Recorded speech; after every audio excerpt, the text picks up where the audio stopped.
Buenas sa inyo lahat mga kapadyak. Pansin nyo ba na mas faded yung mga smaller cogs sa kaset na to? Yung fading is indicative ng frequent engagement. Ibig sabihin, mas gamit yung mga smaller cogs. In reverse naman, madalang magamit yung mga larger cogs. Dahil sa development na to, sa present dry print setup ng bike ko, at sa mga nakaugilyang mga ruta, at pinaka-importante, rider fitness, natataon na ang lahat ng mga kondisyon para magpalit sa mas malaking chainring. Kasalukuyan, naka 32T chainring ang bike ko. At ngayon, papalitan na natin ito sa mas malaking 34T chainring. ¿Qué tal mga ka-YouTube? Buenas utrbes y gracias for joining me in another bike-related video here at the Mage1 channel. Clear out muna natin yung kadena at park natin dyan sa kaset. Ngayon, handa na tayo para sa chainring removal. Gagamit tayo ng T30 Torx key para ma-unscrew yung apat na chainring bolts sa crankset.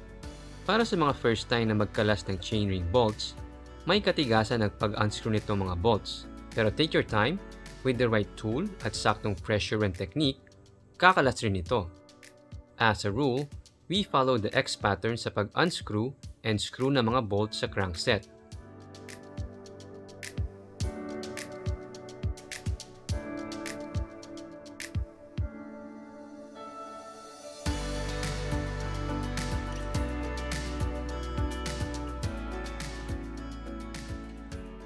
Ngayon, liligawan na natin palabas sa crank yung chainring. Kailangan ng kaunting maniobra para malabas ito sa crank. Ganun nga, I hope nakita niyo yung maneuver. Para sa bagong chainring, itong 96 BCD, round, 34T chainring from Decas ang napili ko. Narrow wide na ito at very affordable at only 261 pesos from Shopee. Maporma ang Black Decas. At based sa Shopee feedbacks, napakatibay nito. Tipong install lang and then forget. Tara, install na natin. Mas magaan yung 34T Decas ng 40 grams kumpara sa 32T from Shimano. Tulad nung pagtanggal ng chainring kanina, gagamitan natin ng kaunting maneuver para may pasok itong Decas chainring sa crank. Yung Decas logo, pinwesto ko na sa itaas. Huwag pupwersahin or pipilitin palabas. And shoot! While we're at it guys, linisin na natin ang apat na crank bolts.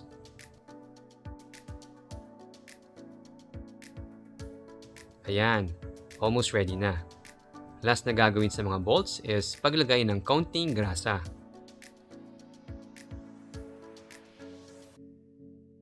Sa pag-screw ng mga crank bolts, tandaan na semi-tight lang muna at susundin natin ulit yung X pattern sa pagkabit nito. Ayan, maluwang lang yung higpit at X pattern tayo.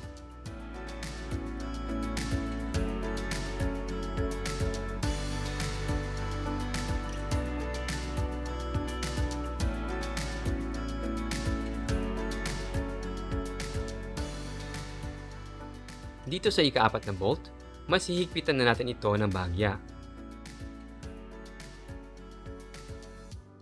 Ganyan nga, X pattern ulit at mas higpitan na ng bahagya ang bolt.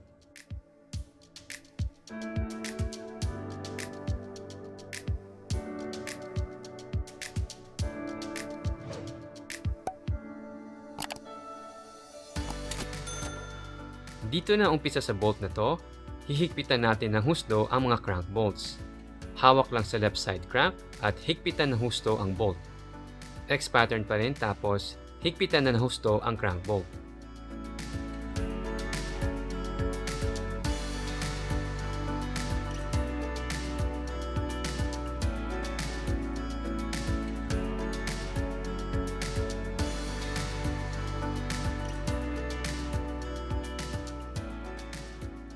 At tapos na tayo guys. Finally. Last thing to do now is yung pagbalik natin ng kadena sa chainring.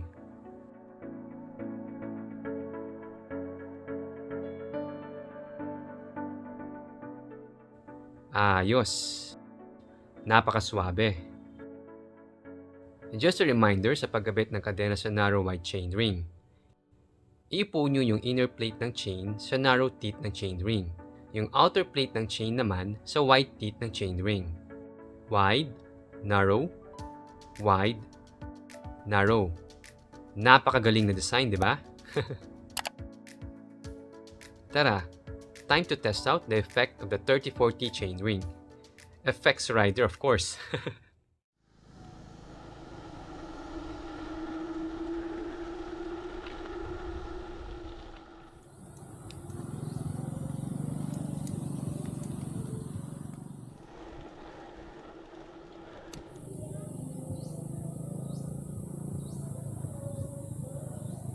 The only clear way I can share the effects of the 3040 chainring to me is by the use of Strava segment times. In this climbing segment Muruk Punta approach, my February 20 ride using the 3040 chainring had a time of 37 minutes and 15 seconds. Comparing this to my previous times on this segment with the 32T chainring from last year, this latest segment time is really good. From this result, I can confidently say na sakto na talaga na mag 3040 chainring ako sa current biking fitness ko. This is for 3 reasons.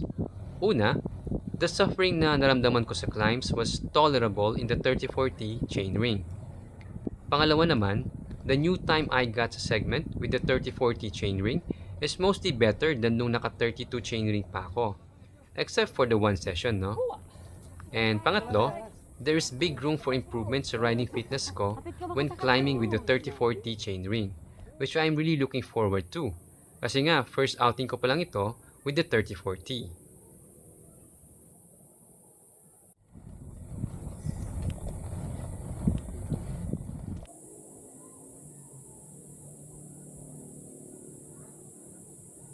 Dito naman, on another climbing segment named Dulyan Climb from Pasay San Roque, my February 22 ride using the 3040 chainring is now my fastest time.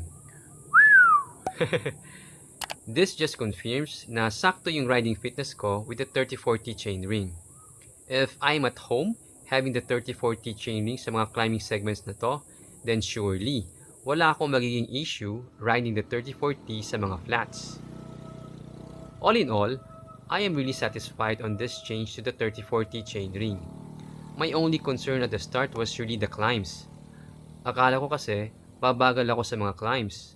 But now, that concern has been nullified. Thanks to Strava for the data show, di ba? So that is it para sa video na to on the 3040 chainring. Maraming salamat sa panonood at pakikinig sa akin, guys. If you have questions or reactions, comment nyo lang. If na-appreciate nyo itong video na to, let me know by clicking the like and subscribe button. Parte kayo ng channel's upward and onward growth, and I greatly appreciate that.